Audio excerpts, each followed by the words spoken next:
even though it sounds good. I recently just got the update for Temptations Ballad, so it still continues on for a little bit. Now, let me just get this all set up. God, I hate it when it does that. And we're good. We're good. We're good.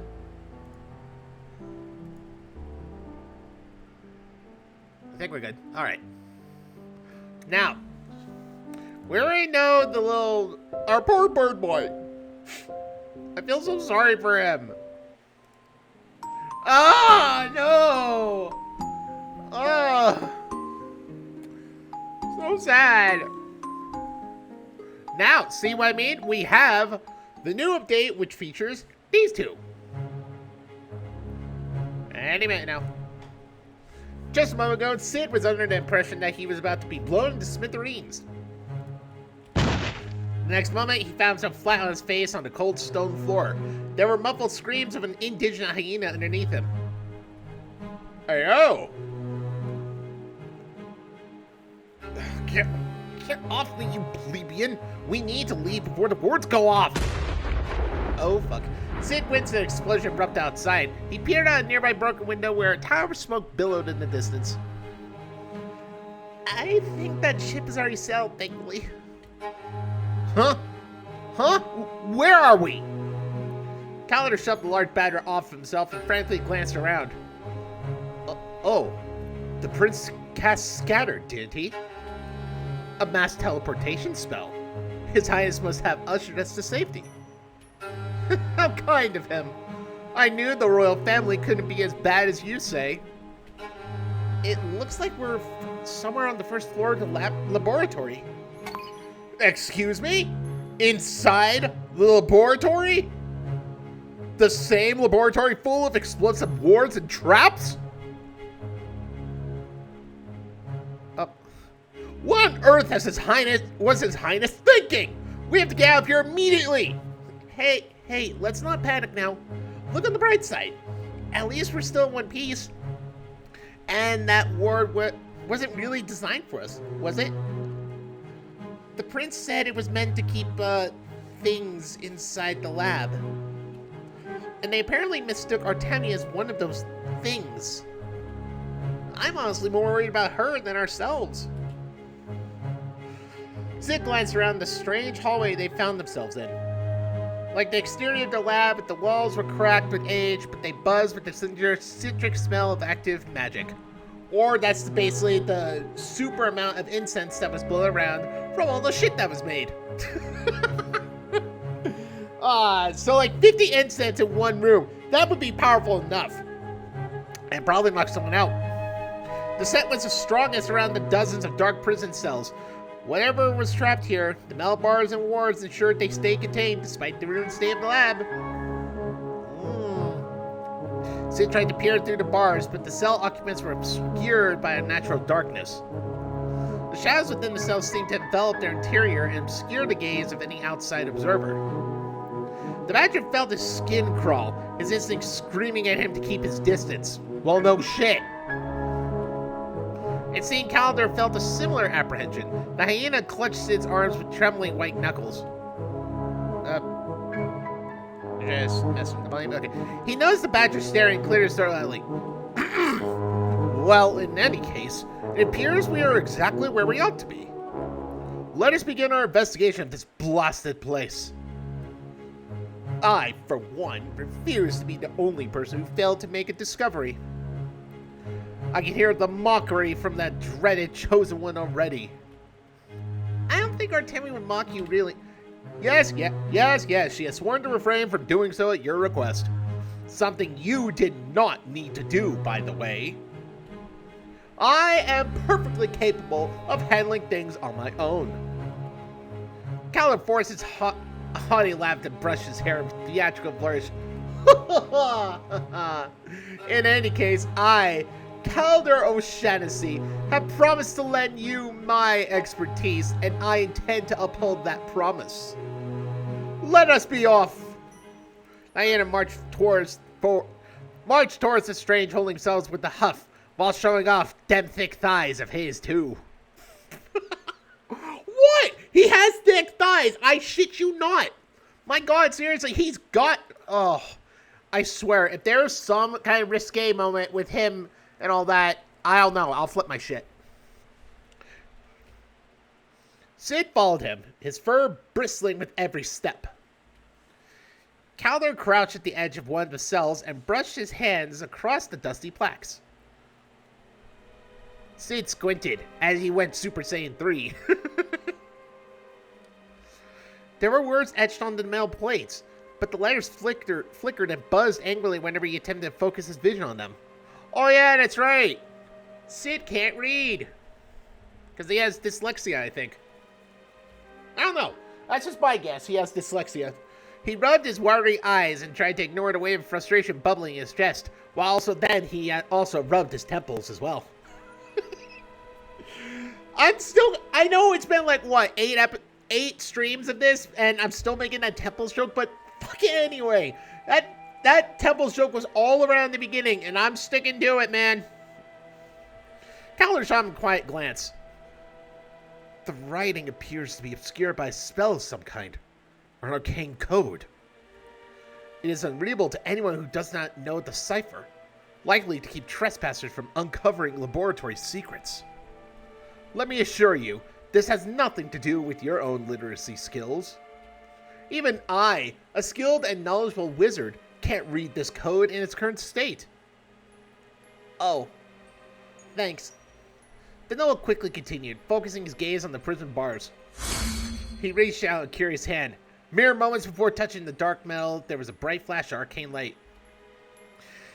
Calder flinched and retracted his hand as though stung. I'm glad those labels are protected by an anti-memetic effect.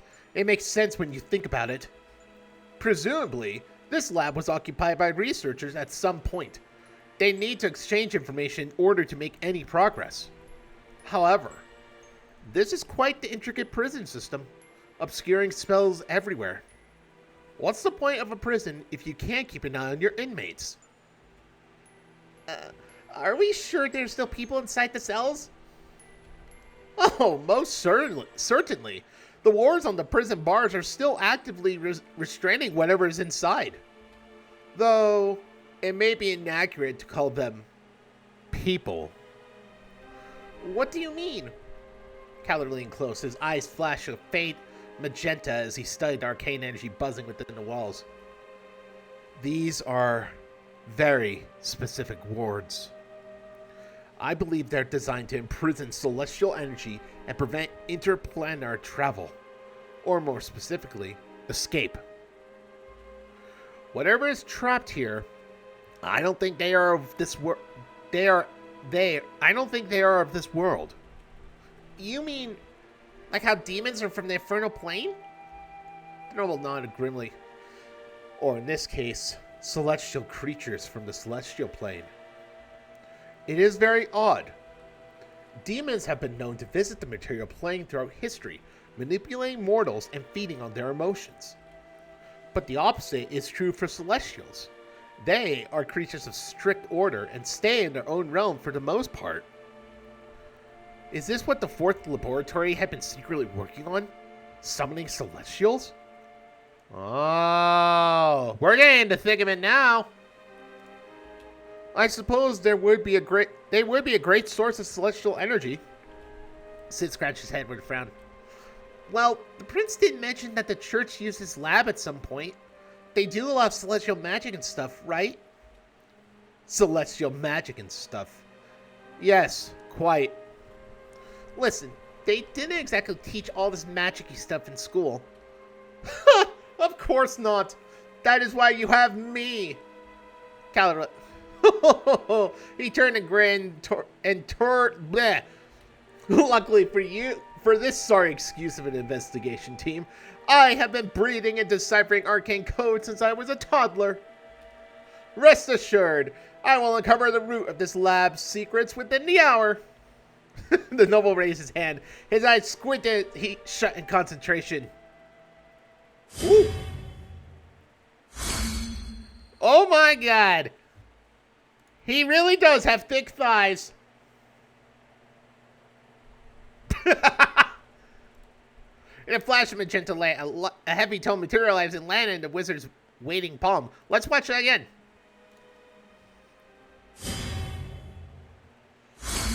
Oh, that's fucking cool. Calder plucked a long, feathery quill out of thin air and twirled it in his hand with a pompous smirk as though waiting for applause. Well, here's my applause. That's all you're getting. Allow me to reintroduce myself. Calder O'Shaughnessy, Order of Scribes Wizard, at your service. Sid blinked. Oh, nice. What the fuck? Calder split indigently. Nice? That is all you can think to say? Does he seriously? Yeah, he does. Okay, Are you not impressed by the sheer expertise before you? Honestly, I'm not super familiar with all the schools of wizardry. Order of Scribes is like a book wizard, right? Calder looked like he had been fed a particularly sour lemon. Book wizard? Book wizard? Book wizard? We, scribes, are the ultimate keepers of knowledge. We weave spells into existence through a mere stroke of our quills and enshrine magic through the written word alone. To reduce us to mere dusty bookkeepers is an insult of the highest order. Sid scratched his head awkwardly. I didn't mean offense by it. Books are nice. Calder scowled. Books are nice, he says. I've seen the inside of your mind. As though you have ever felt anything but disdain and inferiority in the presence of literature. Sid's jaw tightened. Calder's brain suddenly seemed to catch up with his mouth as he bit his lip. Silence cut between them like a guillotine. Oh, no! The noble hastily turned towards the prison plaques and began flipping through his tome. Anyway, this cipher seems fairly simple. If I could just match a single word to the symbols on the plaque, I would decode its meaning in no time. How so? Calder immediately latched on this reprieve from the previous conversation like a dragged man to a piece of wood. Well, you see, this seems like a common substitution cipher. If I can match the frequently used words like the or and, I'll be able to break the code with ease. Right. And the fact that the letters are magically flickering in and out of sight won't be a problem for an expert like me. Just sit back and watch as Calder O'Shaughnessy proves his worth. Calder! You dumbass. No time quickly dragged on into quite a bit of time as almost half an hour ticked by. Oh my god, that is so cool! The animation and there's animation in Renpy like this. Holy shit, and it's consistent like that. Damn. That has come a long way. I mean, with that animation thing of Calder, that was happening in repeat. But now this, oh my god, such a long fucking way. Holy shit, man. Dude, Shiro, my fucking man. You go. The noble's bravado soon dissolved into a rhythm of frustrated quill strokes and irritated breaths. At least he had something productive to do, Sid mused. He twiddled his thumbs aimlessly with each passing minute, feeling nothing short of useless. Calder glanced at him quietly. Stop that. What? I'm not doing anything. You're thinking. Loudly. It's distracting. What else am I supposed to do? I'm no help in a situation like this. Can't the guy just dwell his own thoughts in peace? Not those thoughts. No. Let me assure you, you're playing a vital role here as my bodyguard. What if I'm attacked while immersed in my work? I cannot concentrate on the cipher if I'm left defenseless. So stop fussing over nothing. It's distracting. Sid blinked in surprise. Oh, thanks. Calder grumbled as he flipped through his tome. There is nothing to be thankful for. I am simply stating the facts. Now shut up and let me work, peasant. That's horrible. I apologize. Despite the half hour spent poring over the code, Nubbles didn't look like he was making much progress. Damn! I was gonna say the stream lasts so long that I thought it would last half an hour in here, and that would be like, damn, that's good timing. But I guess not. Sid sighed and gazed around the eerie room. Oh my god, I am still impressed with this. Let's just take a moment to look at it.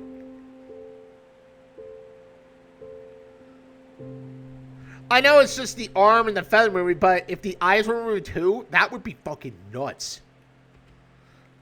I don't really like the look of these cells. Shouldn't we try to find the others instead of staying here? Calder snapped his book shut in a frustrated sigh and shot him a withering look. And be ridiculed, but for returning empty-handed with our tails tucked between our legs? I think not. Sid scratched his head with a grimace. Listen, man, I know you guys got started on the wrong foot, but I don't think the others are as harsh as you think they are. Oh, this is not an indictment of their character. Anyone so useless deserves such mockery.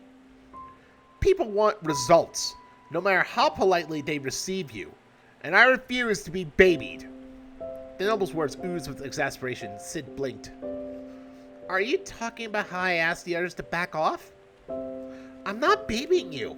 This is just basic decency, yeah? Nobody likes getting picked on. Calder sniffed. This is common practice among the peasantry, is it?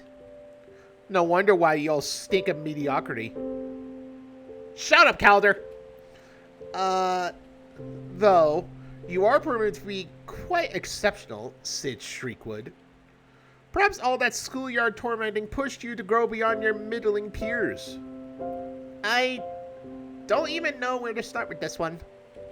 So, you remember when we talked about how nobody's gonna like you if you keep insulting them? Insult? I was complimenting you. Practically showering you with praise, in fact. Talking shit about other people to flatter someone is generally frowned upon. Calder's eye roll was practically audible. What thin skin you commoners have.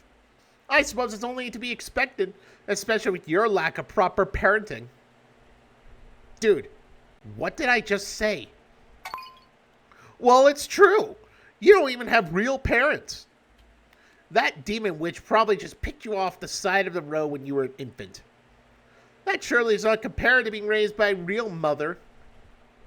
If Sid was a more patient man, he'd take a step back and swallow down the sudden wave of anger. The noble was obviously frustrated with his lack of progress with the cipher and looking for an outlet. But Sid's patience has worn thin and he spit back sharply. I was adopted at a healer's hut after some woman abandoned me there. My real mother found me crying and insisted on giving me a home. Illa Shriekward is my mom.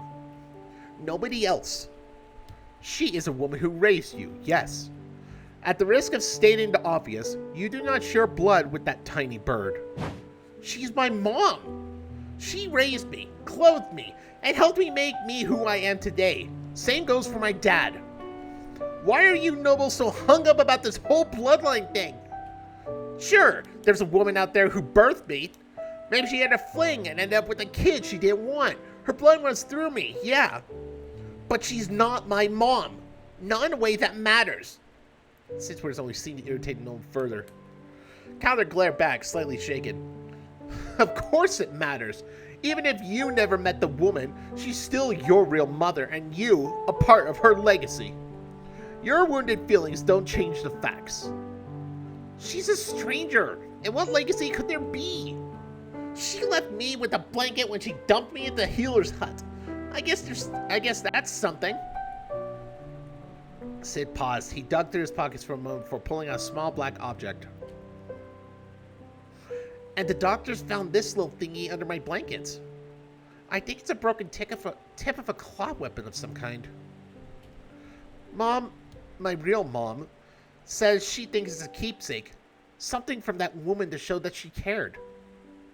Sid snorted. She didn't care enough to stick around, though. Honestly, I think it's just some piece of rubbish that she accidentally dropped while bundling me up. That's all I got as far as legacy goes. So sorry if I don't call her my real mom, because she's not. She's not the woman who raised me. The noble suddenly is snapping. Ah, yes, because the dictionary definition of mother indeed says the woman who raised you. And what would that leave me with? A ghost?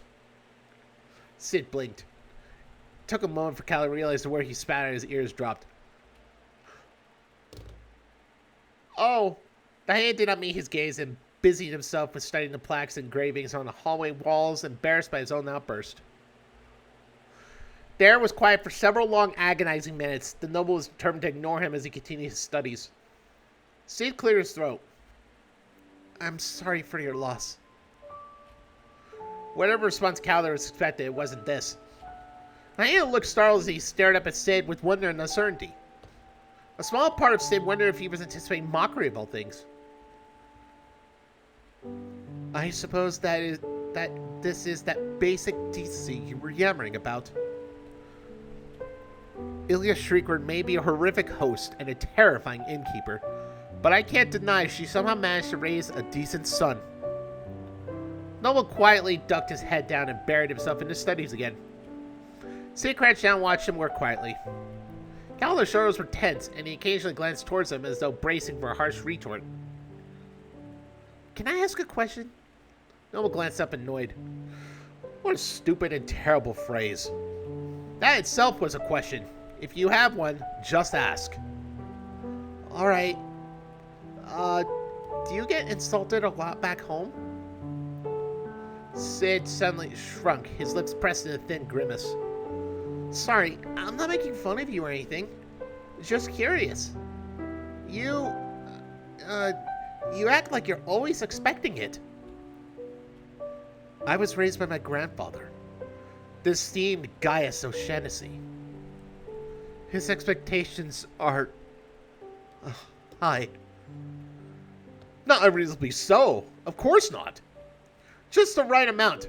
Just enough to push me to become my best. A true O'Shaughnessy would be able to take it in stride. Calder stared at him strangely. Why does this intrigue you so? You were insulted plenty in your childhood. I saw it in your mind. Yeah, but those were all kids from my school. Mom turned half of them into houseplants for a day, and Dad always told me he was proud that I ended up soft and gentle like him. Sure, some folks can be cruel, but never became normal. The noble looked disturbed as he stumbled for words. Calder sealed himself and settled on irritated glare. Grandfather did not insult me, as you put it. I am the heir of House O'Shaughnessy, the last heir, and great things are expected of me. He pushed me to become my best self. He made me better. This is what it means to be an O'Shaughnessy. It is not cruel if it is necessary. Sid fell silent. He watched his noble clutch his book close, as though shielding himself from an expected wave of cutting words. The sight made Sid's chest hurt. Did it? What? Did it make you better? To that, Calder didn't seem to have an answer.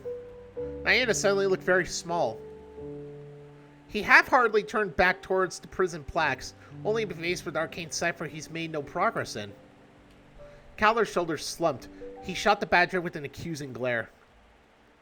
So this was your good ploy, was it? To reduce me to your level? To throw my failures in my face? Are you happy? Sid said quietly. Calder growled as he pressed further, anger quickly filling the cracks. And what about you, little commoner? Poor illiterate Sid Shriekwood, who couldn't even hold down a job to repay your little pretend family. A pity hire by your sorry excuse of a boss, a wannabe warrior made obsolete by the careers chosen. On what grounds do you have to stand on and judge me? The word stung, but not as much as Sid expected. He was surprised. His lack of reaction seemed to only infuriate the noble further.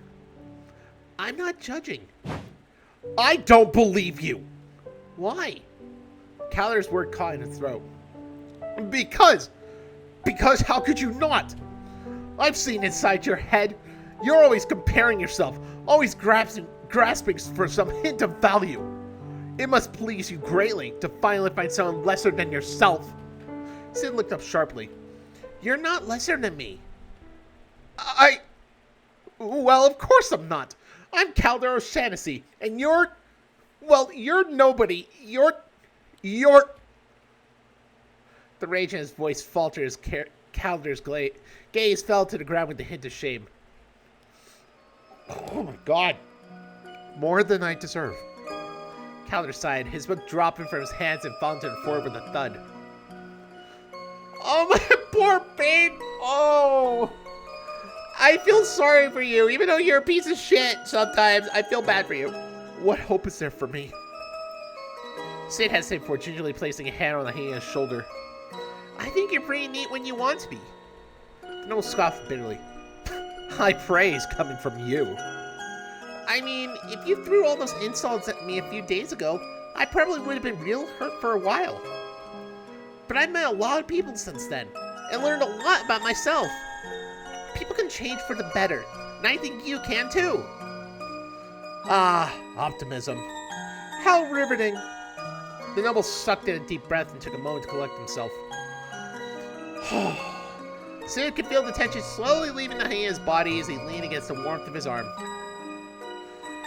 Your snively little boss was right, by the way. I wasn't supposed to attend the jousting tournament yesterday. I wasn't supposed to leave O'Shaughnessy Manor at all. I snuck out. Why would you need to sneak out to attend a joust? Out of all the wizards produced by the O'Shaughnessy bloodline, I am the most pathetic, save perhaps my estranged uncle. My spells lack any true power. That fireball I threatened Collodi with yesterday? All flash and no heat. I suck at practical spell work, and only really excel in slow and methodical ritual casting. And nobody's going to wait 10 minutes for me to finish scribbling the equations for a spell in the middle of a fight. Grandfather placed all his hopes on me. I'm the last O'Shaughnessy heir. Everyone else is either dead or abandoned, and I've been nothing but a disappointment. And so, the great O'Shaughnessy bloodline dies with me. With a pathetic whimper. I don't think that's true. Cadillac barely. Oh, my feeble attempt to win the singular speck of respect at the jousting tournament ended with humiliation. Now the entire city knows how hopeless the lash of O'Shaughnessy is. Even now, Grandfather is searching for me, no doubt with a fitting punishment in mind. Can I say something as your local ignorant peasant? The hyena winced. It somehow sounds worse when you call yourself that. Sid shrugged. Maybe you should stop. Oh, hold on. Maybe you should stop measuring yourself through this whole noble bloodline thing. I'm starting to wonder what kind of person you'd be without all that baggage. Calder looked up sharply. Without my family's legacy, I'd be nothing. I don't know. You were pretty fun to hang out with as my mom's dishwasher. You're not making a very strong case for yourself. I'm just stating the facts, as you say. Honestly, your family name is easily the most boring part about you. Devastating. What will you have me do then? Give up everything that has come before me? Lower myself to becoming a peasant like you and everybody else? Sid smiled wistfully. You know, I was beating myself up for a while because I was kind of like you, but on the other side of the fence. Suddenly joining an adventure party with the son of my childhood hero and a goddamn chosen one could do that to you. Like you said, I was an unemployed bum, a pity hire, and completely outcast by the creator's chosen. What right did I have to stand with the likes of them? Calder's ears drooped. That's not what I meant. Sid held his hand patiently. Talk to the hand, bitch. But the more time I spent with them, the more I came to realize. We're all kind of fucked up in our own special way, aren't we? Doesn't matter if you're born a hero or a noble or a peasant. The world always finds a way to stick its pins into you. We're all just little people living in a big, unrelenting world. But even so, even if I'm just an unremarkable commoner, I'm still a person in this world, aren't I? I own myself in the actions I take. And I can help the other little people in my life make it through this unrelenting world, one step at a time.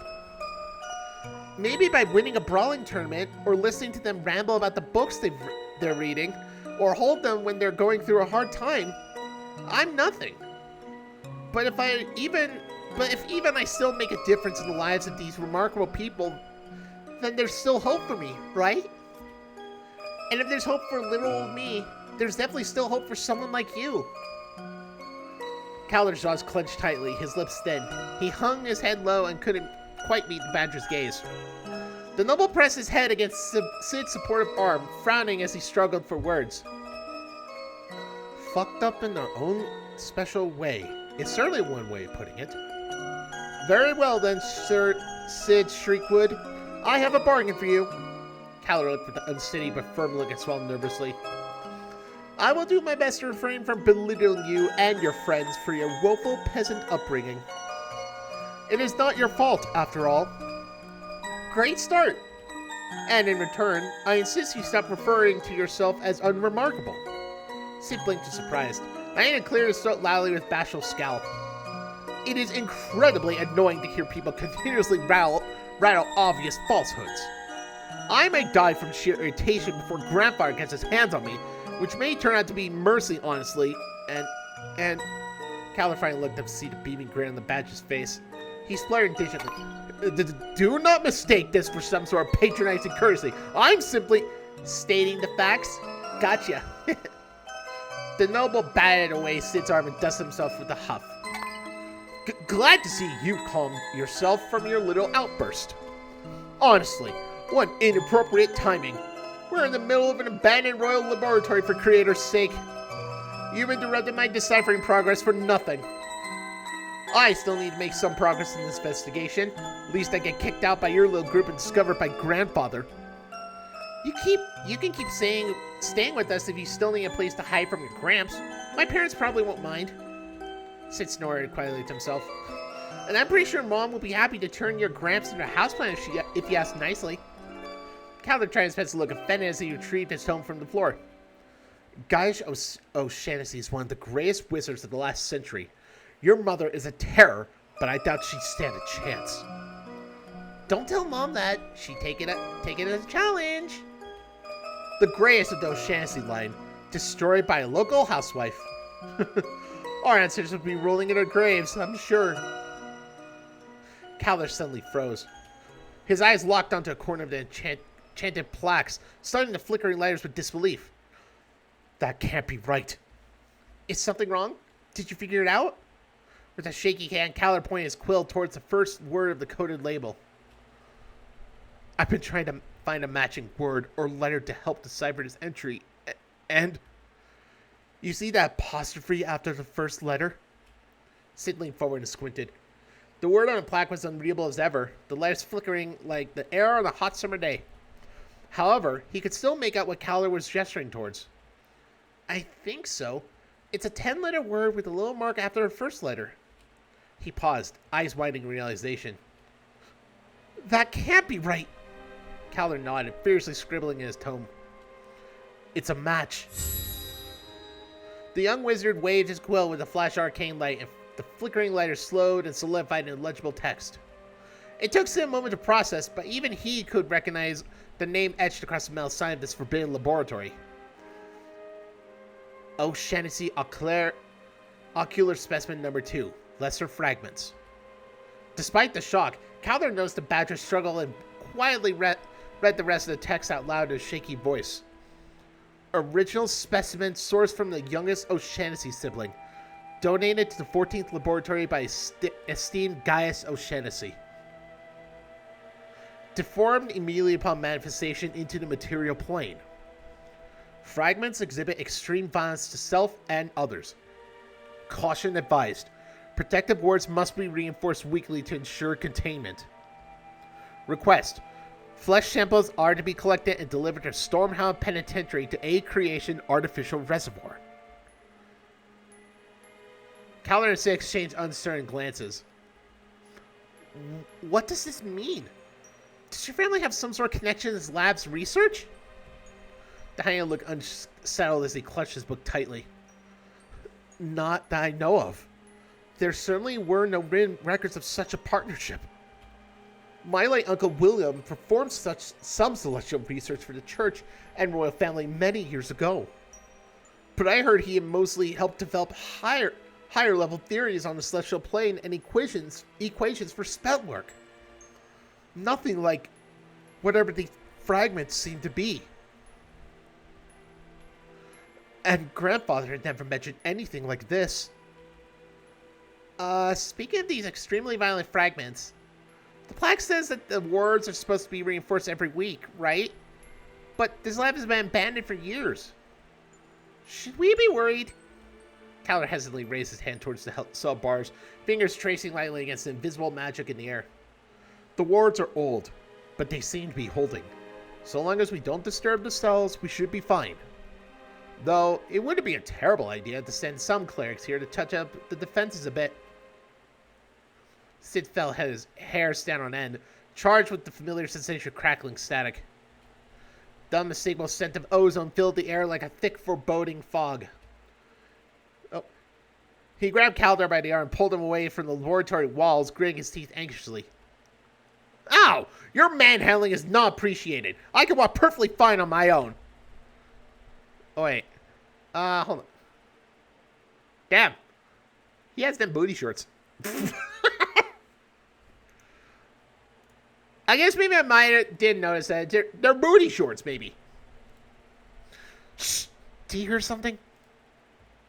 The noble quieted, his ears twitching. It was faint, but through the ear sounds of the lab, he could barely make out a sharp metallic clang of a distant slashing sword. The stag in the air abruptly intensified, crackling against their fur in an almost painful degree. Get down!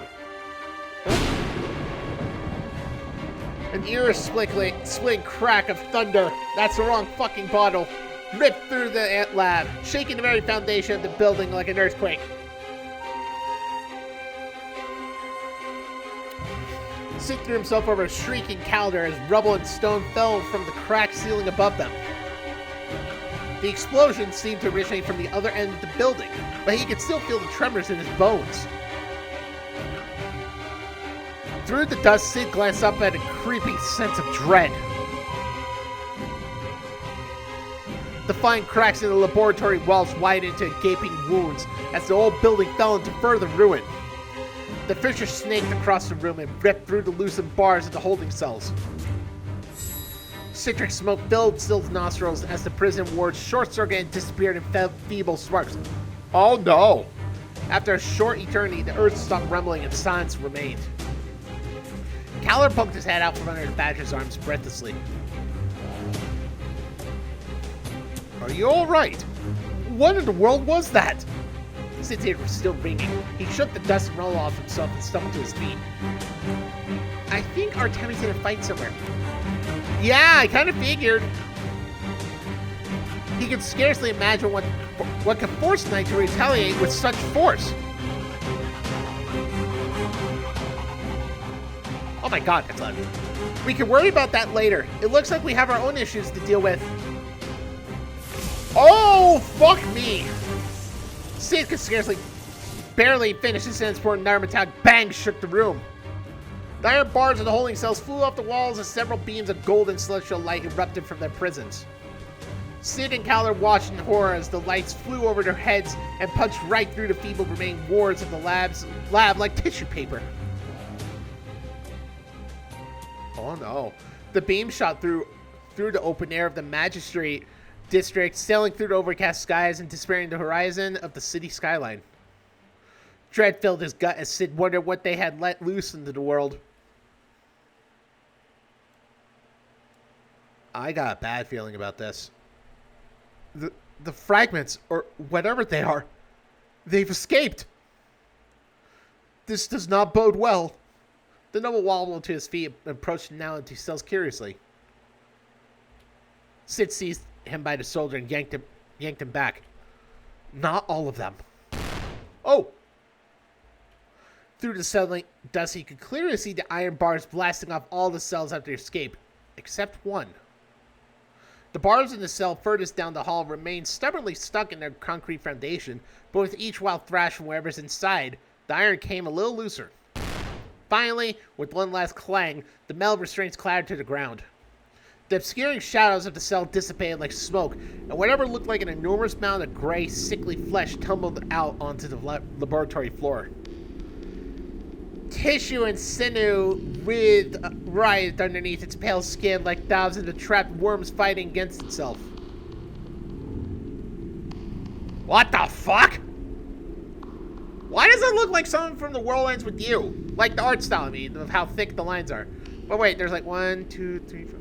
Oh my god, it has 5 fingers! Slowly, the gray flesh pulled itself together from its pedal onto the floor, rearranging itself in the shape of a strange 5-fingered hand. As the mask struggled to stand upright, a sickly, sterile scent hit Sid's nose and his gut churned uncomfortably. Everything about this creature screamed that it was wrong. It didn't belong here. The fragments of writhing stopped abruptly. Sid first stood on edge. This thing had no eyes, no face, no describable features at all. But he had an uncanny feeling it just noticed them. Oh! Oh my god! Oh! Oh, it's creepy! Go away! Trembling gray fingers unfurled, revealing a single bloodshot crimson eye. It twitched, iris dilating as it fixed its gaze upon them. A gaze thick with judgment, indignation, fury. An unearthly shriek ripped through the air as the creature let out a furious, pained wail from the depths of the injustice it had suffered. What the fuck?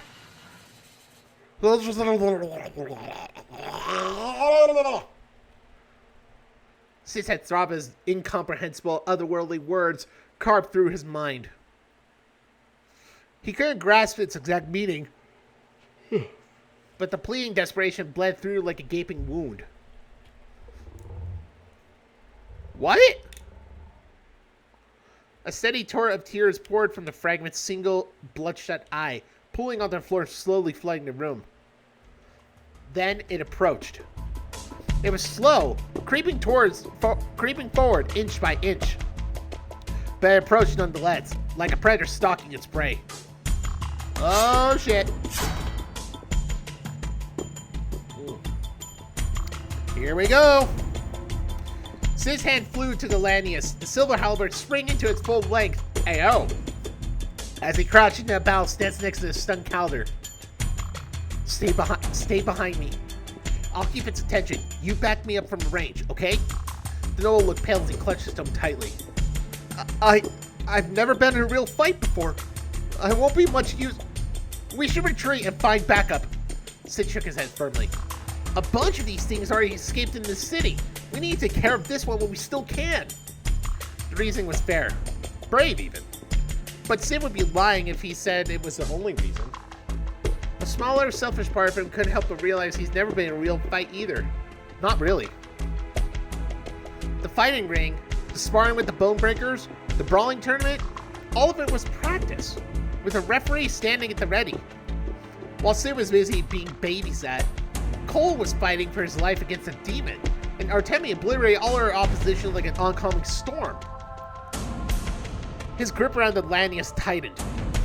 The idea of retreating from the first real sign of danger, empty-handed with his tail tucked in between his legs, well, some of Calder's words rang true.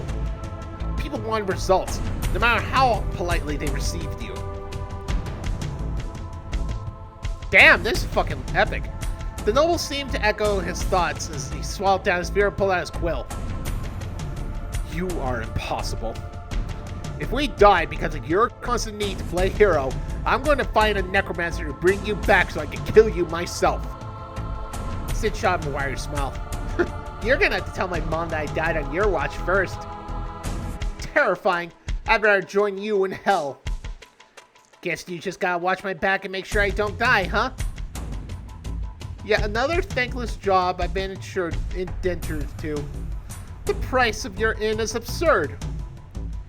Cowler did his best to sound displeased, but his voice steadied with a hint of amusement as he stood steadfast at Sid's side. The badger's chest fluttered lightly before he turned to face the monstrosity before him. The strange water pouring from the fragment flooded the room, lapping gently at his feet. It burned slightly against his skin, but didn't seem to do any real damage other than filling the air with a thick, sterile stench of celestial magic. Uh-oh! Boom! The fragment's eyes widened and a glow wall of light filled with his vision. Sid and Cowler reacted instinctively. The badger swung and extended Lanius in an attempt to parry while the noble raised his hand, a counterspell at the tip of his tongue. None of it mattered. The torrent of light washed away his Cowler's feeble flicker of magic and surged past the silver halberd like a rushing ocean wave. Sid immediately turned and lunged for the stunned noble. The two of them tumbled away, but not before the celestial wave glanced off Sid's left flank. It burned. A sickly, sterile stench filled his nose as a biting numbness gnawed through his left abdomen. All the breath left his lungs as he fell hunching protectively over a breathless Cowler. There was a gray burn across his skin, like the color was drained from his flesh. It wasn't painful exactly, but it felt wrong. Like the way his leg would buzz with an uncomfortable static after sitting for too long. That is relatable as fuck.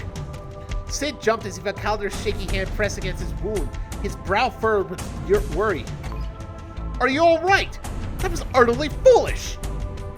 You're making this whole keeping you alive thing much more difficult than it needs to be.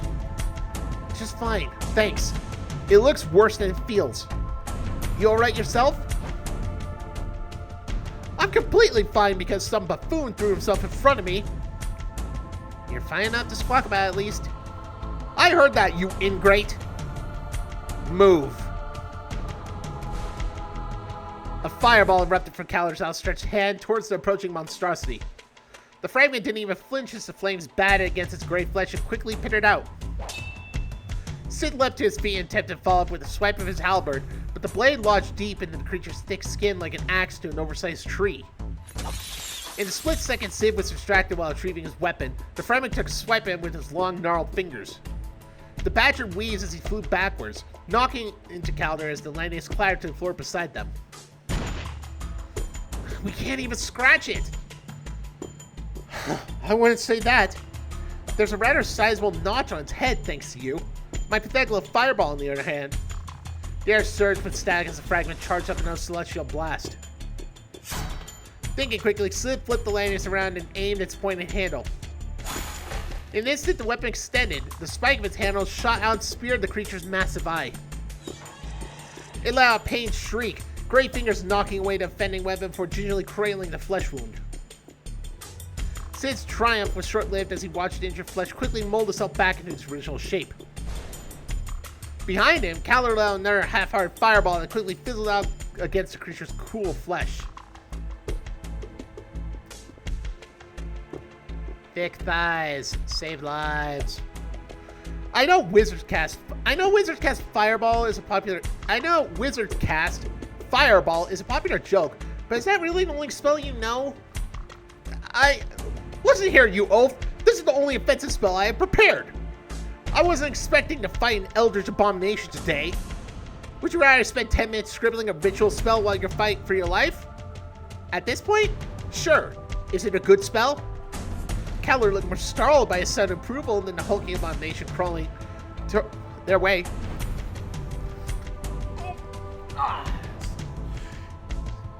Sid hissed and grabbed the noble by the collar of his shirt. He ignored Cowler's and squawked, "This is handcrafted velvet, you cretin!" and lunged just as the fragment's fingers extended his pale lips. Sid dipped and weaved evasively across the room as the tendrils thrashed wildly, cracking the concrete walls and floor where it made contact. He skidded to a stop right behind the creature, his heart leaping as an opportunity presented itself. The fragment was slow to turn around. Sid had a clear shot at the notched wound at the top of his head. I have to make it count, Sid hissed himself. His grip around the lanyards tightened. The traitor's corner of his mind peeked up yet again. Morrow would have fared better in this situation with monstrous strength and his anti-magic's property. Yeah. I can't talk. Artemia would have made short of the creature with her ridiculous magical capacity. But neither of them were right here right now. There was only him, and that would have to be enough. As no response to his thoughts, the cool metal of the lanyards hummed beneath his grip as he glared at the fragment's offending wound. I can't read. He'll need to hit harder than before. Harder. Better. Faster. Stronger. Oh, I'm... What? Instinct took over. The lanyard grew even heavier in his grip as Sid raised it high above his head. Oh my god! With a single clean, the fragment's gnarled flesh parted clean in two. Sid let out a relieved breath as what remained of the creature splattered onto the floor. He did it. The danger was over. The badger just fluttered as he held the lanyards close. Even if he was entirely outclassed by his friends, at least he could still hold his own in battle. It's true. He wondered if Cole would be pleased if he were here to see this. Stay focused. The two small mounds of gray flesh pulsated violently before tendrils shot out from their fresh gaping wounds. Sid watched in horror as the tendrils rapidly folded into themselves, reshaped. Oh my god. Ugh! Soon two vaguely quadrupedal creatures stood in the mound's place with sickly fingers and limbs covering every inch of their colorless bodies. Wait, are they hands? Oh my god, it's just like that one guy from My Hero Academia. Calder grabbed his sleeve, pulling him back urgently. I think these Celestials are demons. Immortal. If you cut them down, they'll just reform with time. I don't think we have any way to kill them permanently. That would have been nice to know a little earlier. Sorry, I wasn't sure until I saw it happen with my own eyes. I know I haven't been particularly useful, but... Ew! Ew! The smaller fragment's skull suddenly opened up, revealing wide, accusing crimson eyes. Sid's breath hitched as the air suddenly charged up with heavy static. Ooh! He grabbed the calendar? What?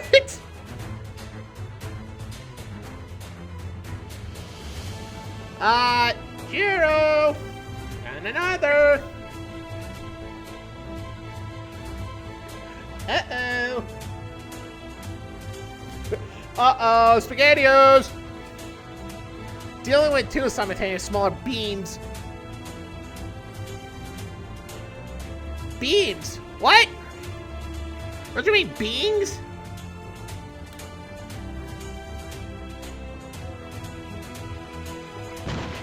One blast met its mark, hitting him directly on his left leg. Sid bit his lip as he felt the sterile numbness immediately bleed up his leg, the limb collapsing under his own weight. Oh, squirming out of his grip, Calder threw another feeble fireball and forced the two fragments to scatter. He turned towards the badger furiously. Though I will say, he actually looks pretty badass. And thick thighs. What is wrong with you? Stop throwing yourself into the fire for me of all people. Just leave me. I'm not worth this. Sid ignored him, squeezed his injured leg tentatively. The flesh felt cold to the touch, and its color drained and gray. It didn't seem like escape was an option for him anymore. He looked up, his glare cutting through the wizard's rambling. You said you had an idea for a spell earlier. Think you can still do it? Calder gaped at him incredulously. Not like this! We're not going to survive the next few seconds, let alone the 10 whole minutes. I'll need to prepare the spell. And there's no guarantee it'll even work. Lance shook with himself. Duncan Sid speared it into the ground. He placed all his weight into the axe, his muscles aching as he tried to rise to his feet. He hissed as his body failed and he fell back onto his knee. Stop this at once. We need to find a way to escape immediately. With what? I don't suppose you prepared a spell that can carry my crippled leg out here along with your fireballs. Words came out harsher than Sid intended. Calder's shoulders fell, his entire figure deflating. Sid softened. Hey, sorry. That's not what I meant. At this point, it looks like we'll have to stand our ground. You're the one with the brains. If you have a plan that can beat these monsters, I'm all ears. You can't be serious. You're risking life on the word of the most pathetic wizard of the O'Shaughnessy line. Whoever has heard of spending 10 minutes ritual casting in the middle of a raging battle? My fireballs have all the potency of a wet sock, and I have the worst record of success out of everyone here. I got beaten up by a buffoon with an oversized loot, and I can never do anything right. Hey, why would you even bother? Grandfather gave up on me long ago. A pathetic runt like me. What hope could there possibly be for? Hey! Sid wrapped his hand around the shaking hands with a steady squeeze. He stared firmly in the noble's tearful eyes. Stop talking about yourself like that. You're enough. But grandfather, your grandfather isn't here right now. I am. And I'm choosing to put my faith in you. Despite the noble's continued spluttering, the time for words has passed. Sid turned to face the two quadruped fragments stalking them. Their skulls opened up again, flashing their dark crimson eyes. The badger sucked in a deep breath before grabbing the handles of the lanius. He glanced back at Calder with a reassuring smile. You'll have as much time as I can give. Calder stuttered and allowed himself one moment of hesitation, his eyes starting between the approaching monsters and Sid shielding him with his burnt, gray-seared flesh. Without another word, the noble opened his tome and began scribbling as quickly as his hands would allow.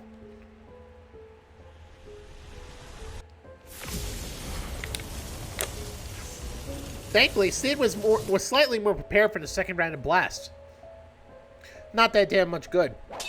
As the beam's celestial eyes shot towards him, the badger swung his great axe like an oversized bat. The impact redirected one of the beams safely off course, but the other struck a glancing blow under Sid's arm. Biting numbness spread across his ribs like frost, crawling up his trembling arm until it could no longer raise his weapon. What? Calder allowed a distressed gasp behind him, but did not stop writing. Sid growled and staked the lanius into the floor, leaning all his weight into the weapon. It shimmered on his grip in a flash of blue before returning to its halberd form. It was all he could do to stay upright. 10 minutes. I just need to last 10 minutes, Sid thought as he struggled to grip his weapon with one arm. What will happen next time on Temptation? Temp Ball Z! Can Sid last the 10 minutes? Will Calder be able to write the spell in time? And what happened and what's going on with the others? Find out next time on Temptation's Ballad Z. Oh, it was his first real fight and he could barely hold his own, let alone protect someone else. He couldn't help but think how much easier of a time Artemi and Morrow would have at this. The badger squeezed tight on the lanius half-heartedly.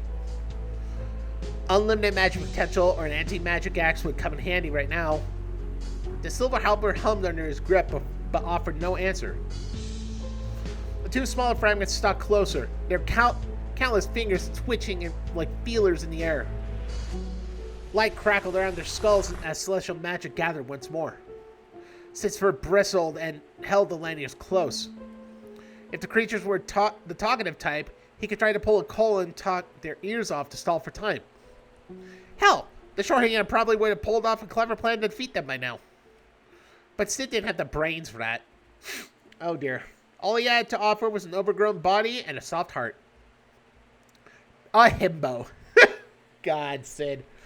Calder's friend scribbling continued behind him as the fragments poised to strike once more. Sid let out a deep breath and crouched before the noble protectively. Whatever his shortcomings, he had promised Calder time. And he will have it.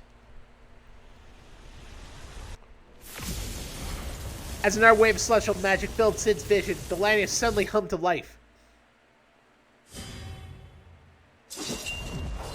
What? A vast wall of liquid metal expanded in front of him before solidifying into a towering great shield.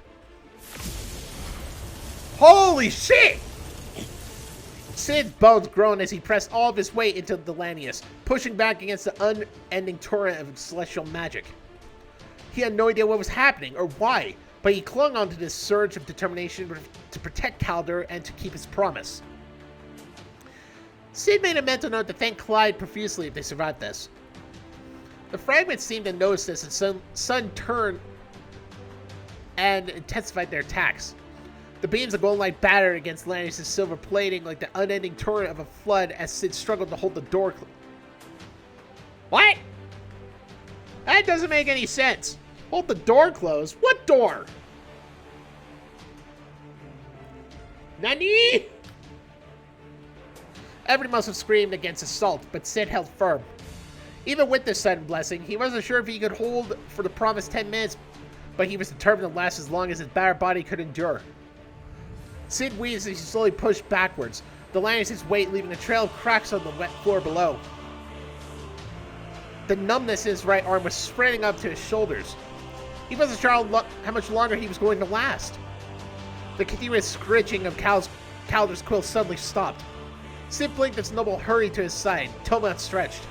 The last few moments felt like an eternity, but it certainly hadn't been 10 minutes. If Grandfather were here, I'd read an earful for improper technique, but let it be known that Calder O'Shaughnessy always repays his debts. Oh! Whoa!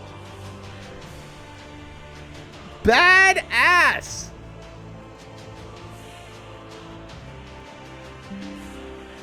That's the fucking thumbnail.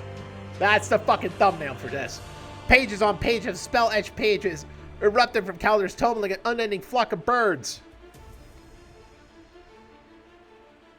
The paper soared protectively over Sid and swarmed around the fragments' heads, swooping and pecking at them like angry magpies. Thoroughly distracted, the creatures halted their celestial onslaught and began furiously batting at the paper flock surrounding them. Or I could do this one too.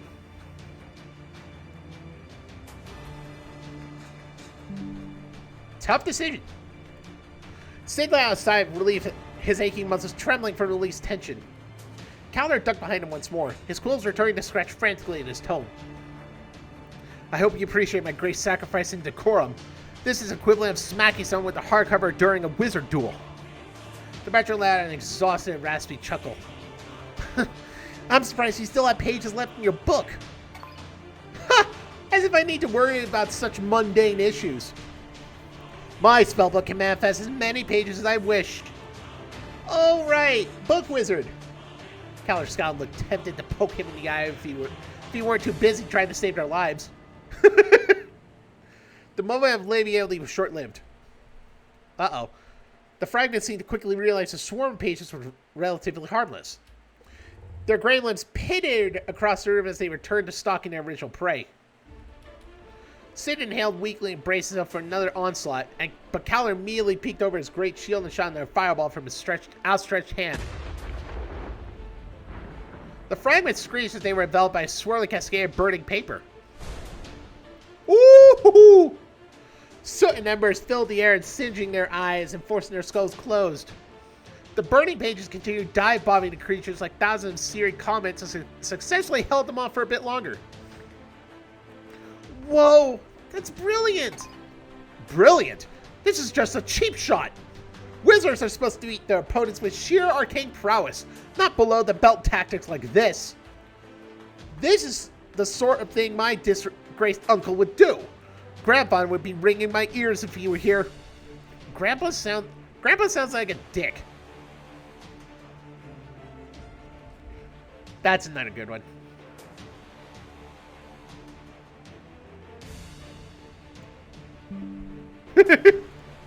You're keeping us alive. That's more than enough. Calder's quill paused, quivering at the split second before he hastily continued his scribbling. All premature celebrations. These creatures cannot die and were not safe until they are properly contained. The room shook as one of the fragments managed to fire a stray beam through the cloud of ashes. Sid grunted and pushed back against the force blasting into his great shield. Any ideas on how to do that? Because I've got nothing. Calder's brow furrowed in concentration as his quill strokes quickened. These Celestials are like demons, extraplanar creatures who come from outside the material plane. They do not belong here in their natural state. If we can jettison them out of the confines of the material plane, then they will naturally return to their plane of origin. Dumble's quill stilled. He looked up, triumph burning in his eyes. Like so.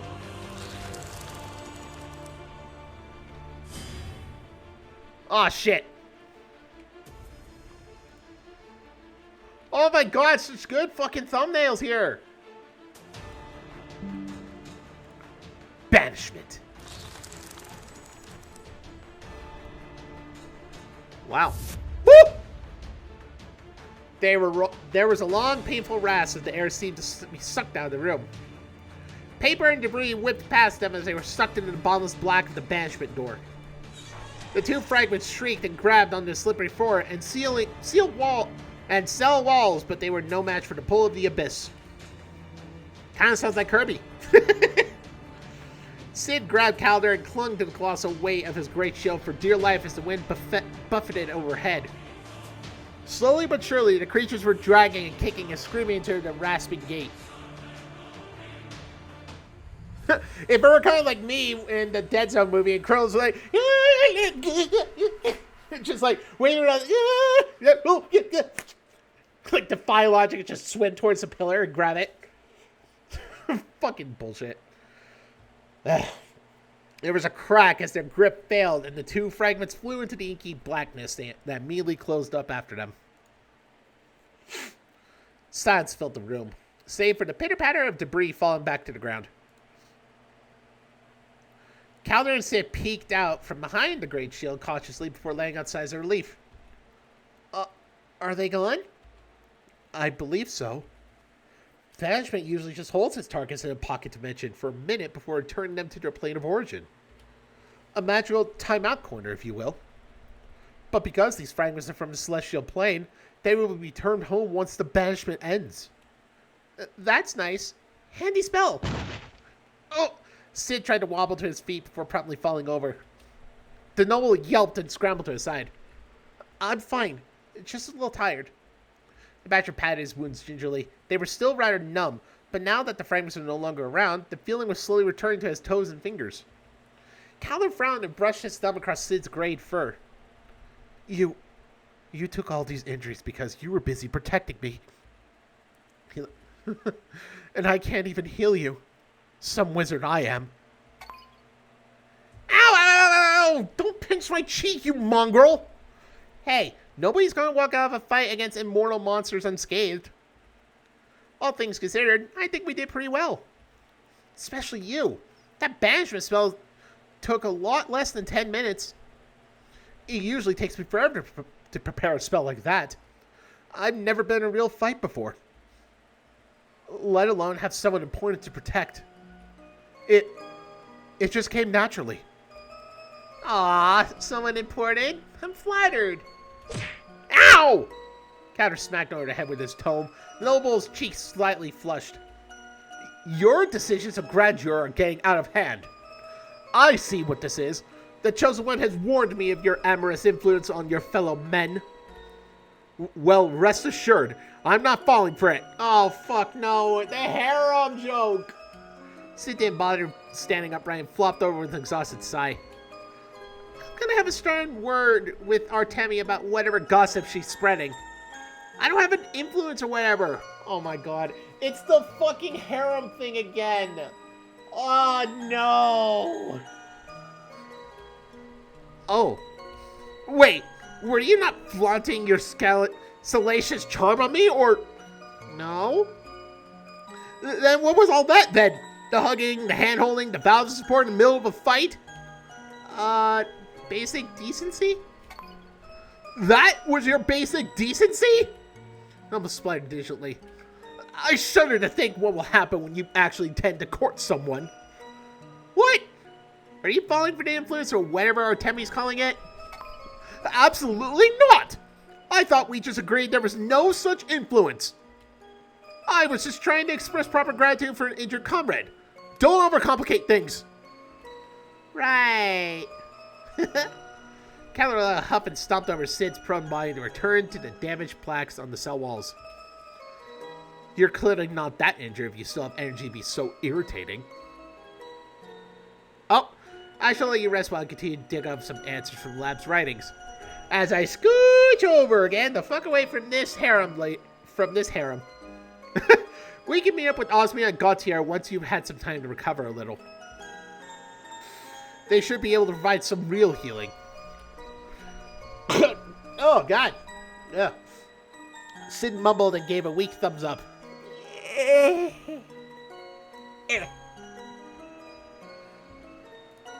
Sounds good. I don't think I'll be moving for a while anyway. The noble nodded hastily before burying his nose back into his book. A few minutes of quiet passed, and Sid found himself began to doze off, making his muscles slowly fading. In his daze, he heard Calder clear so quietly from across the room, almost shyly. Sid grumbled and peeked an open eye. Did you say something? Oh, you're awake. I said, well, no clears. A little braver this time. I said, thank you. And you are important. And I'm glad you're here with me. That's all. Sid's chest fluttered with warmth. A big dumb grin spread across his face that seemed to send the noble into a flutter splutter. Thanks! Same to you, book wizard. Fantastic. Now go back to being unconscious on the floor. Okay. Big yawn escaped his throat before Sid slowly drifted back to sleep. In the distance, he could hear the quiet scribbling in Calder's quill, but something about it sounded a little more steadfast than before. Another step forward in this unrelenting world, Sid mused silently to himself. The thought made the numbing pain of his injuries fill him with a strange sense of pride, but it did not quite fill the lingering emptiness in his chest. Are they gonna get together? No! No, that's it? Oh, fuck! Fuck! Oh! No! No! No!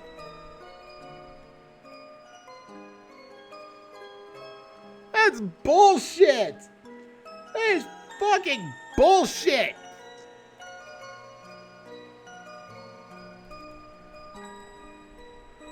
No!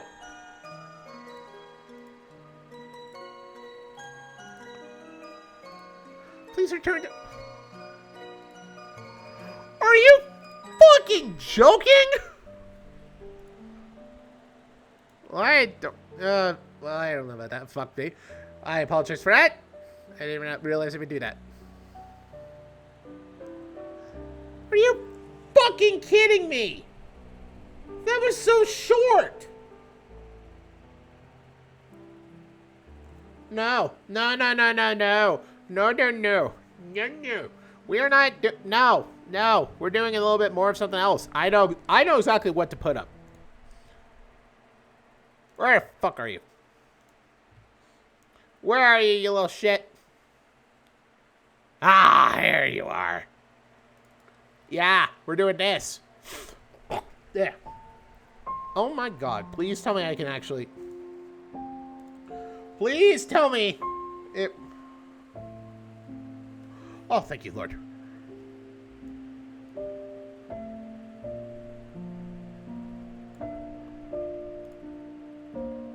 Wow, this is fucking tiny. Oh. Don't do that. Alright. Yeah, we're gonna be doing repeat. Just a little thing to make up for, the short-ass time we have. Anyway, let's do it.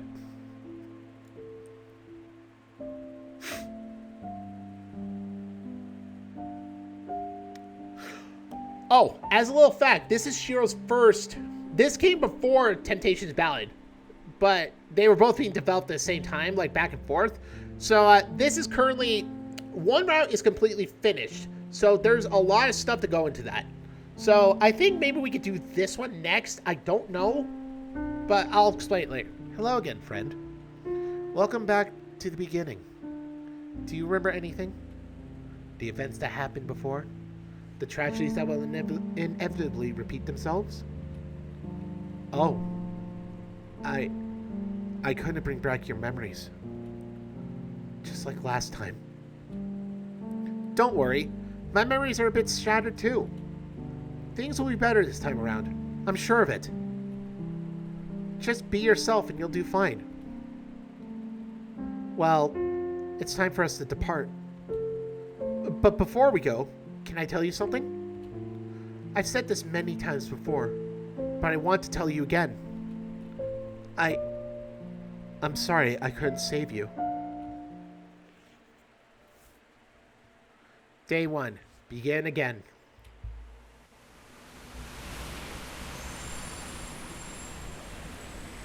Oh! Wow! Holy shit, that is his old work. So, this is it, huh? Hot damn! The same noise echoed around me as I arrived at my destination. I've never been to this side of town before, but it looks like I'll have to get used to living here. Garania Academy, a fancy school with a month-long summer program for its gifted students. I'm going to be spending the next 4 weeks here despite not quite fitting the gifted criteria. This sounds like the opposite of a good time. I'd rather be back home sleeping my summer away if I'm being honest. But my parents wanted me out of the house. Jeez, what a drag. The weather was certainly agreeing with me. It looked as though it might rain any minute. I better hurry up and get inside. I doubt throwing late in late... Oh, fuck. With leave for good first impression. Ugh, fuck me.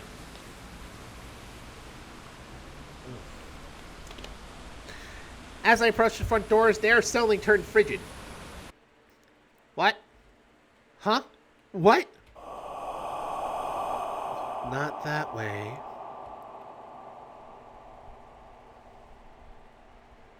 A cold shiver crawled down my spine.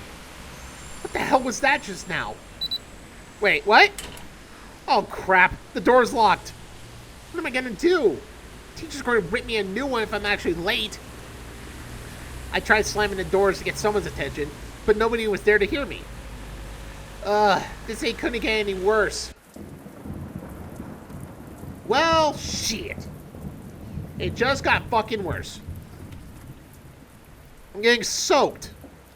I tried banging on the glass again. Hello? Is anyone there? Open the door. Hey there. Is everything alright? Suddenly, a shadow passed over my head, and the rain stopped pelting me.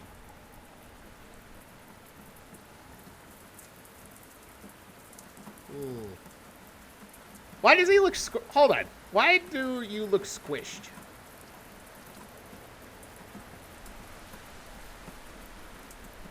You're not supposed to look squished.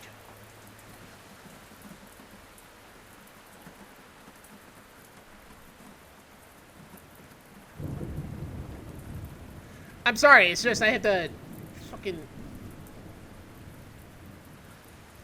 It says he seriously looks squished. Oh. Oh, dear Lord.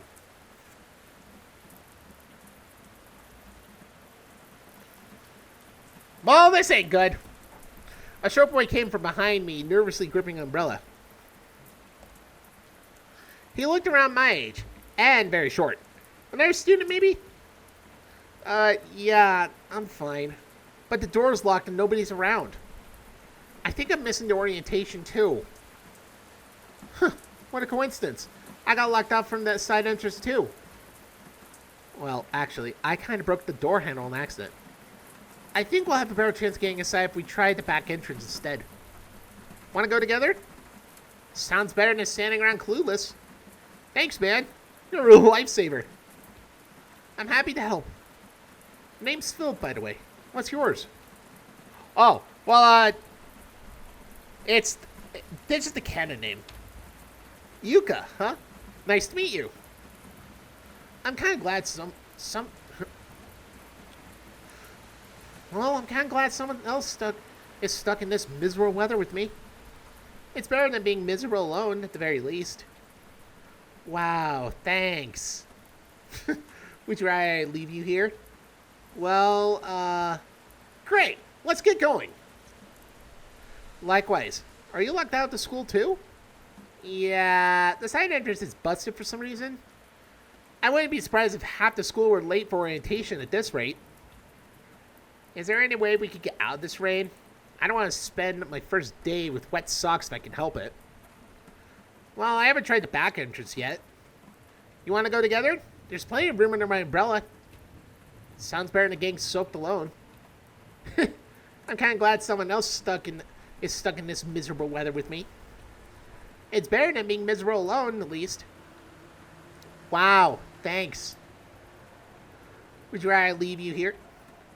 Well, great. Let's go. Wait a minute. What? Hold on. That.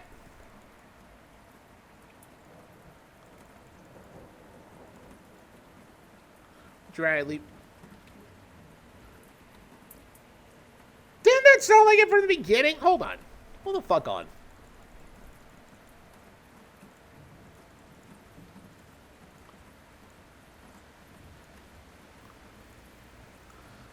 Kind of glad someone else stuck in this. It's better to me. Thanks. Great. Let's get going.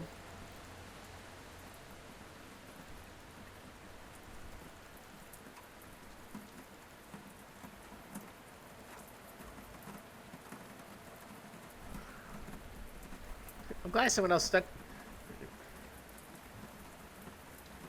Great. Let's get.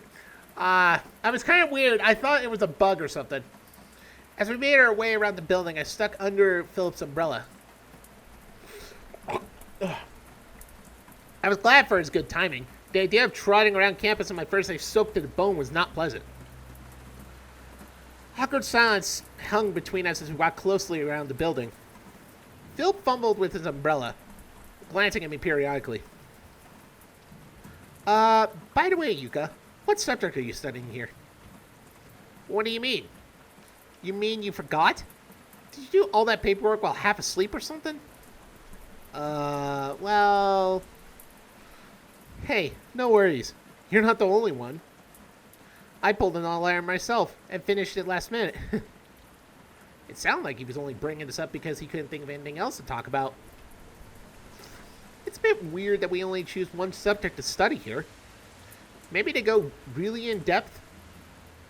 It'd suck if you got into a subject you really didn't care about, though. Oh, I remember something like this. I think I signed up for photography or something.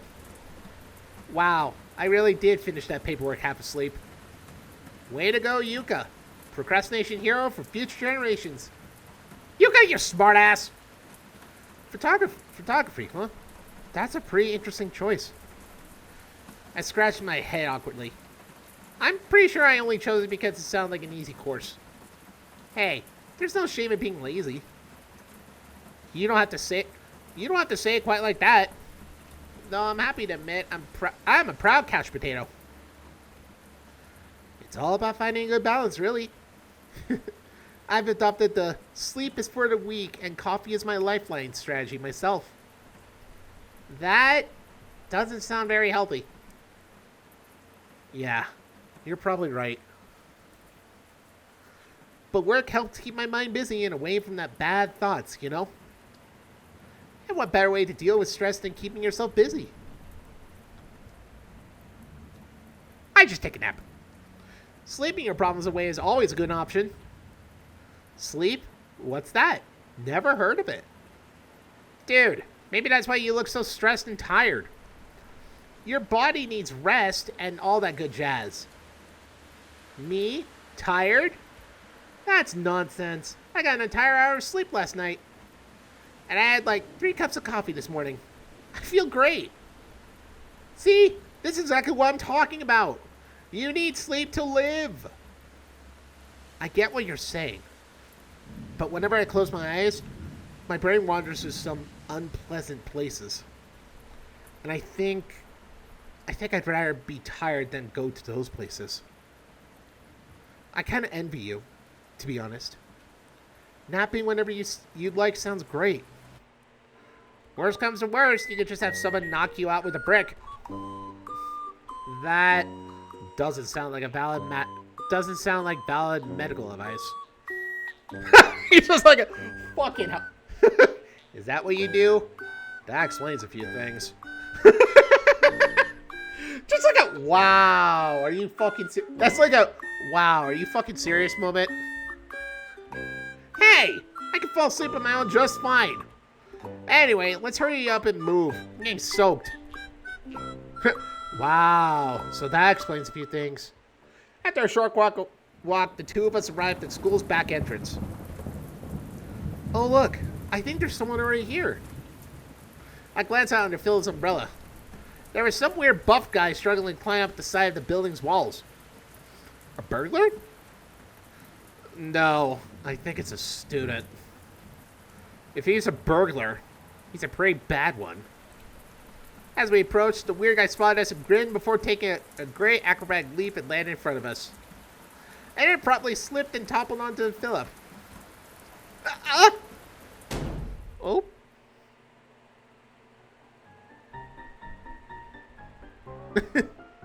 Whoops! Sorry there, little guy. You alright? Oh god, that's a horrible voice. I'm still in one piece, I think. That's a relief. Were you cuties locked out too? Cuties? Amazing. He's flirting horribly and hasn't even introduced himself yet. Hey now, I was just trying to make you all feel welcome. Anyway, the name's Owen. Owen Lorelei. I'm a student Garania, just like you guys. Pleasure to meet you. It's always nice to meet a bunch of new folks. Are you guys from around here? I'd be happy to show you guys around for a good time.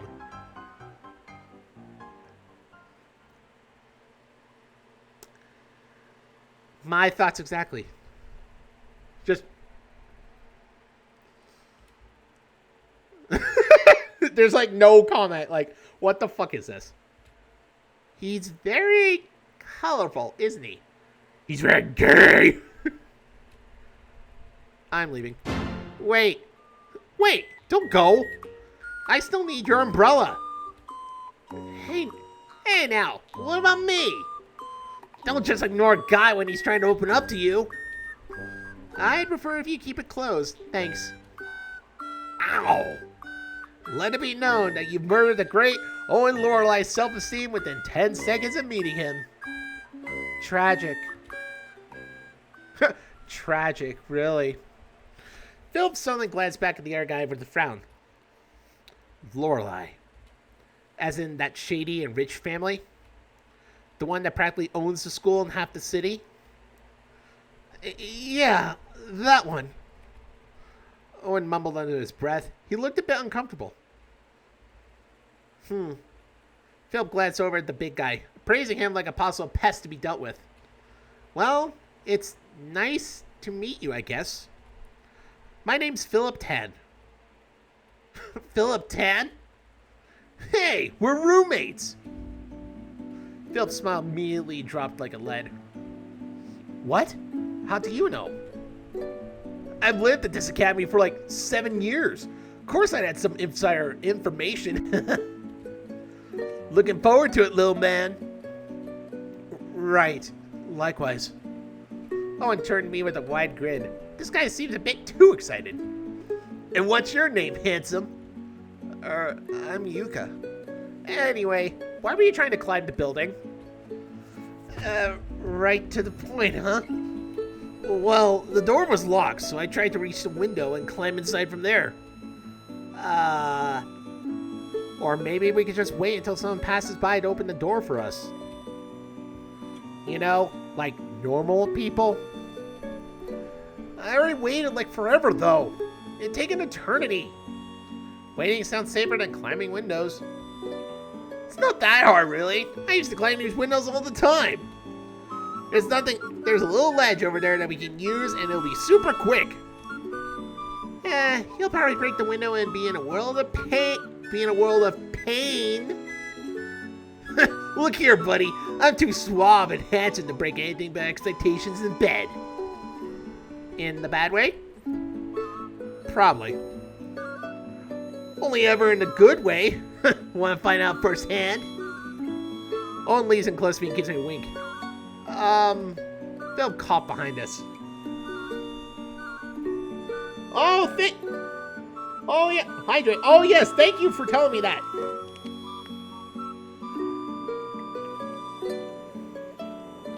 I was planning to do that pretty shortly. And also, welcome Emperor Dogs, if you're here. And we got done with Temptations Ballad. So, that is official in hiatus right now. And we're just doing this as a little way to fill up the time. Let's just find a way inside the building. I mean, you two can have your bedroom experience out here, but I won't help you when you get arrested for public indecency. We weren't! Guess we'll have to save it for later. The way Philip's eyes rolled in the back of his head reminded me of a great white shark going in for the kill. Anyway, Yuka, what do you think we should do?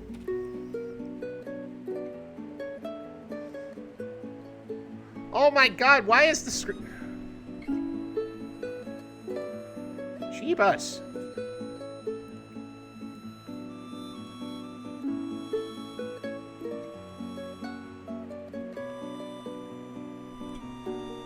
This is stupid. Let's climb the window.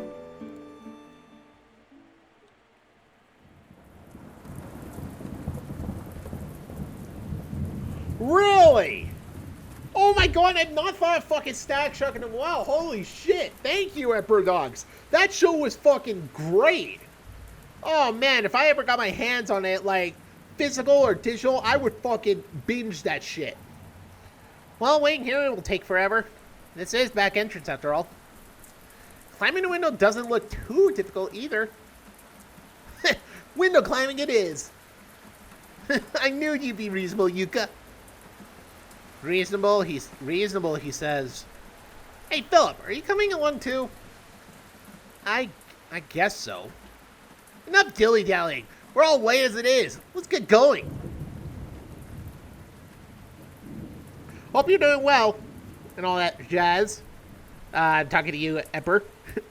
The three of us hobbled onto the ledge that Owen was climbing earlier and inched our way towards the window. Now that I'm up here, it feels like a really bad idea. The rain made every surface wet and slick. I feel like any wrong move and I'll end up slipping and bashing my head on the pavement. Philip, on the other hand, walked alongside us with the casual grace of a cat. Well, no shit. He glanced at us occasionally with slight concern. Are you doing okay, Yuka? You look kind of pale. I mean, we are a little high up. There was a sudden click as Owen swung open the window with a wide grin. See? Way easier than waiting outside for eternity. Let's go! Owen leapt in the window head first. His lip was immediately followed by a crack in the rizzing. Ow! You still alive in there? Yeah, perfectly fine. Nothing went wrong. Except that he broke the window lock. This thing isn't closing anytime soon. Well, at least now we can get out of this rain. Good point. As the three of us shook the rain from our hair, I glanced around the lobby. This school is fancier than I expected. I wonder where we're supposed to go from here. Orientation is probably over by now. I think we should probably find a teacher. Hey, you brats. Large, ugly rat hobbled towards us, his face scrunched up with hostility. He looked like the type of guy who frequently started bar fights. Oh god. I know what voice. Yeah. What do you think the miscreants think you're doing entering the building like a bunch of criminals? Oh, hello there, Dorcas. That's Mr. Dolores to you, brat. If you say so. The man, I think he's a teacher, turns towards me and Philip with an upturned nose. Ah, and you're Yuka and Philip, I take it? The two that missed the orientation. Yes, Owen was with us too. Who would have thought that Garania Academy's new students would be snooping in here this way? Guess I shouldn't be surprised. I mean, my voice sounds like fucking Jar Jar Binks right now, for fuck's sake. Actually, all the entrances were locked and we were stuck in the rain. A system glitch, I guess? No need to yell at them for something they had no control over. Mr. Norris huffed and shook his head. Whatever. This new folks weren't like the other kid that... Oh, fuck! Oh, shit! The other kid that didn't even show up. Here, take your student IDs, cards, and unpack to your dorms. Get the fuck out of my sight already. And Aaron, make yourself use to be a tour guide or something. We all know you're like the local whore and all that, but still, make yourself fucking useful. Oh, God. No! Mr. Rez tossed ID cards and stomped away. Wow, that guy was a douche. Sorry about the first impression, guys. This is a good school, really. Dolores is just a jackass. I heaved a tired sigh. It hadn't even been an hour and this school's already been an exhausting experience. Shaking my head, I glanced at my ID card. Huh! Well, holy shit! I remember... A little fact about this. I remember early on in development of this game that this right here was not like this. It was like how Yuka looked in the first opening screen when pans down to him. That's what it looked like in there. Holy shit. This looks fucking amazing. Damn. I wish it was Dorm 333. That would have been awesome. Anyway, yeah, that's just his... Well, you already see the recent style, so I'm just going to shut up. By the way, Owen, could you show us where our dorms are? Of course! And Phil and I get some roommate bonding time, too. What? Come on, buddy. It'll be a good chance to get to know each other. Owen goes to put a friendly arm around Philip, but the little guy instantly stiffens. Oh, I just remembered that I forgot something. I better get going. What did you forget? I forgot. Well, time for me to leave. I'll see you guys around. I hope the fuck not. That just, oh my god, the way I just said that. Well, time for me to leave. I'll see you guys around. I hope the fuck not. Shiro, why? Owen thoughtfully stared as Phelps strolled away. I yelled as Owen elbowed me playfully. What a cute guy. Is he single? Dude, we just met. I don't know a thing about him. What the fuck? Please don't ask him out. Please don't ask him out. Philip looked like he might snap. Oh, bummer. Whatever. I'm sure we'll get to know each other real well after a while. Anyway, I better show you to your dorm. By the way, why are you the one showing us around? You don't exactly look like a tour guide. Owen started walking briskly down the hall. I struggled to keep up with his stride as he shows off swaying his hips and showing off that ass. It's a long story, to be honest. I've been living in this academy for like 7 years. I'm pretty familiar with how things work around here, so I run errands for teachers fairly often. 7 years? Why were you at the academy for so long? Oh boy, how do I explain without making it awkward? Well, I kind of ran away from home when I was little. Family trouble and whatnot. So now I'm here. Any questions of the academic variety? That sounds kind of rough. Are you doing okay? Owen waved his hands dismissively. Me? Oh, I'm perfectly fine. That stuff happened forever ago. I don't think much of it nowadays. Nothing but happy thoughts here. Sorry to weigh down your first day with all this heavy stuff. I glanced at Owen doubtfully. He was grinning, but his smile doesn't quite reach his eyes. Anyway, let's head off to the dorms. Introductory classes are going to start soon. Let's go then. Just try and keep up. The dorm building is right here. There were a non-number of students this year, so you get a room all to yourself. How lucky. My own room? Sweet! Well, you better get unpacked quickly. Class will start in about 10 minutes. I've got to go with myself. So see you around, kiddo. I set down my bags and sank into the bed, sighing at the comfort. So this is where I'll be living for the next month, huh? And also learning photography, apparently. I hope the people around here don't turn out to be complete weirdos. No, who said anything about weirdos? There are no weirdos around here. Anyway, that Philip kid seemed nice enough. He was kind of doofy, though. He always looked like he was lost or something. And that Owen guy was a little too flirty. But whatever, he's still a hot stud. Things could be worse. I mean, we could seriously get into some mischief and whatnot. The school seemed like a little preppy and upper class too. I really don't fit in here around here, do I? Not that I fit in at home either. As I sat alone in my room, I could feel my mind wander into uncomfortable places. Come to think of it, surrounding myself with other people did a decent job drowning out that sinking feeling that had made its home in my chest for the past few years. It felt nice. Well, sitting here contemplating it wasn't going to help. Then I head off to good old photography class now.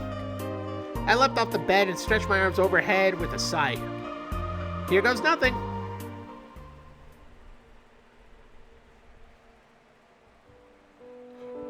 And you know what?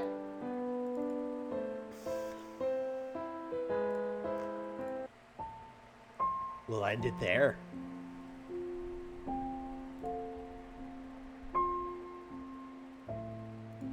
We'll end it there for right now. Wonder what happens when I press this. Oh! Brings up a document. Interesting. Anyway. Oh, fuck. I just fucked it up. We'll end it there.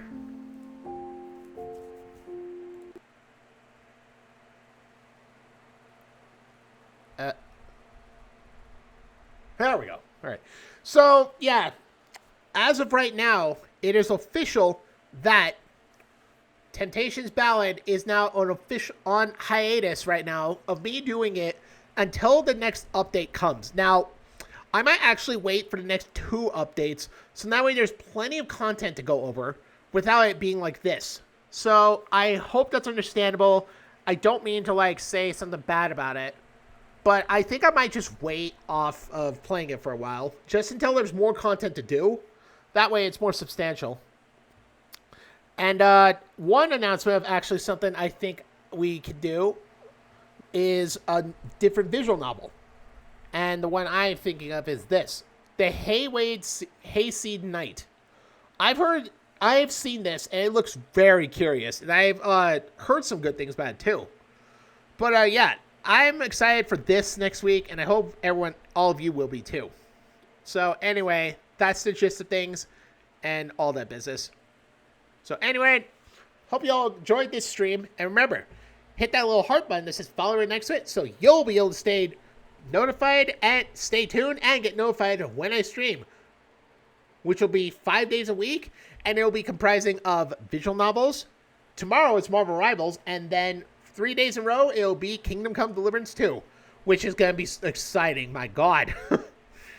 Just thought I should let you know that, Kingdom Come Deliverance 2, man. That will be exciting to resume playing on Friday, because we are at a good point. I'm like, shit. We're definitely at a good point of what to do. Anyway, hope you all enjoyed this, and I just want to see about this last thing. Just for curiosity's sake, if I could do this. Right. So anyway, I hope you all enjoyed this, and, well, what? Oh! Oh, God! Oh, no! Why did the... Oh. Huh. Wasn't that bad, actually. I think that was actually pretty fine. Well, fuck you, too. Wow, that's something, don't you think?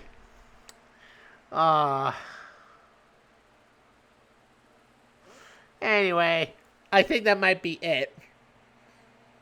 But, yeah. So anyway, that might be a good...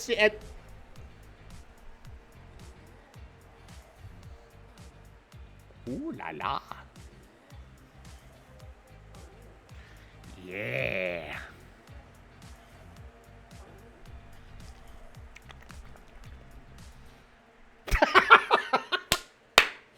I'm sorry for that. Anyway, hope you all enjoyed this, and until next... And, yeah. And also expect some of the stupid shit that I do, just like what happened just now. So, anyway, hope you all enjoyed the stream. And until the next one, have a good night and a good day. God, those words are so fucking stupid. Oh, God, why? Although, they were kind of nice. Maybe.